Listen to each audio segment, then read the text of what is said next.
এখন আমি দাঁড়িয়ে আছি ধল্লা নদীতে একটা ছোট পুলের উপর।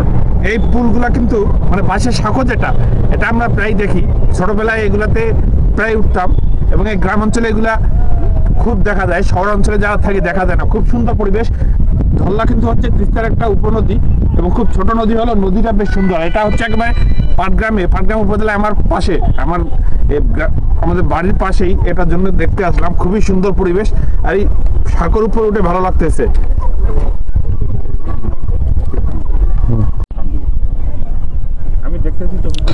নদীর কাছে বসলে কিন্তু মনটা খুব সুন্দর হয়ে যায়, ফ্রেশ লাগে। আর এই নির্মল পরিবেশ, এই জন্যই মনে হয় কবি সাহিত্যিকরা নদীকে এত পছন্দ করতেন এবং নদী নিয়ে এত কবিতা লিখছেন। জীবনানন্দ দাশ বলেছিলেন, আবার আসিব ফিরে আমি এই বাংলায়, ধানসিঁড়িটির তীরে হয়তো শঙ্খচিল শালিকের বেশে। আবার মাইকেল মধুসূদন দত্ত তার কপোতাক্ষনাথ কবিতায় নদীর জন্য যে তার আকুতি, সেই আকুতি প্রকাশ করছেন। কিংবা রবীন্দ্রনাথ ঠাকুরের কবিতায়, সোনাত্তরী কবিতায় আমরা দেখতে পাই নদীর প্রতি তার আকুতি, নদীকে মহাখালের সাথে তুলনা করে কত সুন্দরভাবে ফুটিয়ে তুলেছেন। মানে নদী আর বাংলাদেশ যেন একে অপরের সাথে ওতপ্রোতভাবে জড়িত। বাংলাদেশে অনেক নদী আছে, এর মধ্যে পদ্মা, মেঘনা, যমুনা, ব্রহ্মপুত্র এগুলো অন্যতম। আর ধল্লা ছোট একটি নদী হলেও কিন্তু এখানে প্রচুর মাছ পাওয়া যায়। আর যে নদীতে মাছ পাওয়া যায় তা ছোট হলেও নাকি একটি মাছশূন্য সমুদ্রের চেয়েও ভালো। আর এই পানি এত ফ্রেশ, হাত দিলেই আলাদা একটা সুন্দর অনুভূতি হচ্ছে। খুবই ভালো লাগতেছে বিকালের। আর একটু খেলাধুলা করে নিলাম এই ছেলেদের সাথে। সবার হলুদ জার্সি দেখে যদিও ব্রাজিলের প্লেয়ার মনে হইতেছিল, তারপর তাদের সাথে খেলে অনেক ভালো লাগতেছিল। বিকালে এই বালু মাঠে খেলার মজাই আলাদা। যদিও আমি আর্জেন্টিনার সাপোর্টার, খেলাধুলার পর একটু হাঁপিয়ে গিয়েছিলাম, তাই ভাবলাম একটু নদীর ধারে গিয়ে বিশ্রাম করে নেই। সবুজ মাঠ, সামনে বিস্তীর্ণ পানি, ভালো লাগতেছিল। আবার একটু গান করার সিদ্ধান্ত নিলাম, যেহেতু গিটারটা সাথেই ছিল। তবে আমার সাথে খুব ভালো একজন গায়ক আছে, এখন তার গান শুনবো।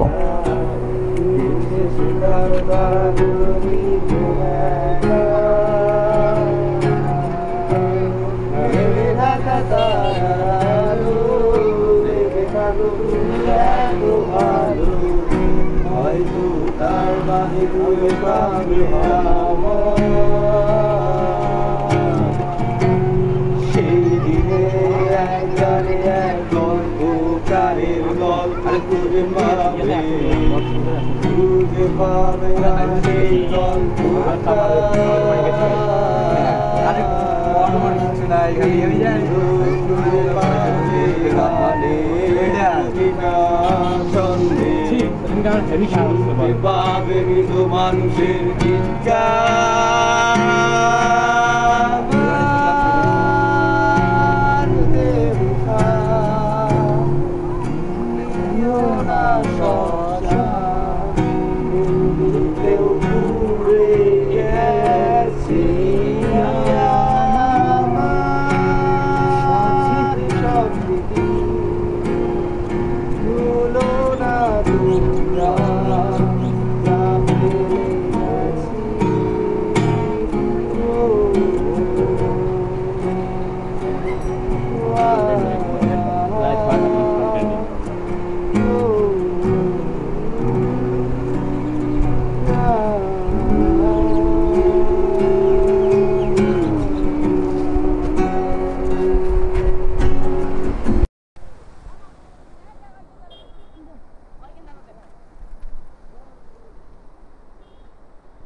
আজকে আমি আমার সহকর্মীদের সাথে, যখন আমার সহকর্মী মেজবা ভাইয়ের প্রাইভেট কারে করে বাসায় আসতেছিলাম তখন তাদেরকে এ ধল্লা নদীর কথা বললাম। তারা এই ধল্লা নদীর সৌন্দর্য, বুড়িমারি স্থলবন্দর, পাটগ্রাম সম্পর্কে জানতে পেরে তো সেখানে যাওয়ার জন্য প্রস্তুত। আমরা ইনশাল্লাহ সব সহকর্মী আবার একদিন ধল্লা নদীর তীরে যাব এবং খুব সুন্দর একটি বিকেল উপভোগ করব।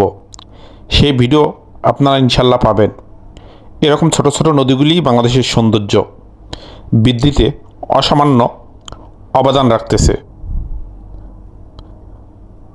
তবে আজকে আমার ম্যারেজ অ্যানিভার্সারি হওয়ায় বাসায় তাড়াতাড়ি যাচ্ছি। আমাদের আজকে 4র্থ বিবাহবার্ষিকী, তাই তাড়াতাড়ি বাসায় চলে আসলাম। বাসায় এসেই দেখি আমার ওয়াইফ আগে থেকে কেক অর্ডার করে রাখছে এবং আরও কিছু খাবার অর্ডার করছে। মাশাল্লাহ, কেকটা অনেক সুন্দর। যদিও আমাদের প্ল্যান ছিল যে আমরা ধল্লা নদীতে ঘুরতে যাব বিবাহবার্ষিকী উপলক্ষে, কিন্তু সময় স্বল্পতা ও রংপুরে থাকার কারণে যাওয়া হলো না। পরবর্তী বিবাহবার্ষিকীতে ইনশাল্লাহ আমরা অবশ্যই ধল্লা নদীতে যাব। কেকটা খুব সুন্দর লাগলো, অসাধারণ টেস্ট কেকটার। আর বউয়ের হাতে যে কোনো খাবার খেতেই ভালো লাগে। আমার ওয়াইফকেও আজকে অনেক সুন্দর লাগতেছে। আর এই যে আরও কিছু খাবার অর্ডার করা হয়েছে, মিট বক্স এবং চিকেন চাউমিন, এটা অর্ডার করা হয়েছে রংপুর RMC মার্কেটের ট্যাক্সি বার্গার থেকে। সেখানকার খাবার আমার বরাবরই ভালো লাগে।